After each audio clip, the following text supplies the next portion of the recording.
अपने टिफिन को अच्छी तरह से साफ करके चाट चाट कर खाने वाले एक बच्चे को उसके दोस्त रोजाना मजाक करते हैं।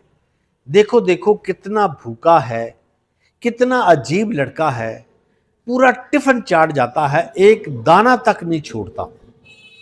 एक दिन बच्चों ने उस बच्चे से पूछ ही लिया कि तुम ऐसा क्यों करते हो। उस बच्चे ने 3 वजूहात बताई।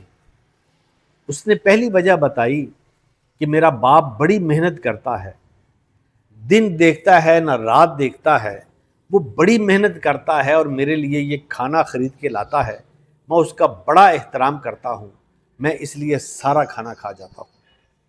मेरी माँ गर्मी देखती है ना सर्दी देखती है, मेरे लिए मज़े मज़े के खाने बनाती है, इसलिए मैं उसका बड़ा एहतराम करता हूँ और वो मैं खाना ज़ाया नहीं करता। और तीसरी वजह ये है कि जो हमारे किसान हैं, हमारे इस मुल्क के किसान हैं, मैं उनका बड़ा एहतराम करता हूँ। वो गर्मी देखते हैं ना सर्दी देखते हैं, वो भूखे रहकर भी काम करते हैं, सख्त धूप में भी काम करते हैं और हमारे लिए अनाज पैदा करते हैं। मैं उनका बड़ा एहतराम करता हूँ, इसलिए मैं खाना ज़ाया नहीं करता।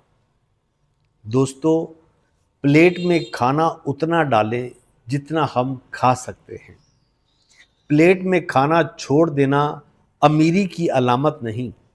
दोस्तों, प्लेट में खाना छोड़ना कोई अच्छी बात नहीं होती। जो लोग प्लेट में खाना छोड़ देते हैं, जो खाना ज़ाया करते हैं, वो कुछ अच्छा काम नहीं करते, उनको लोग अच्छी नज़र से नहीं देखते।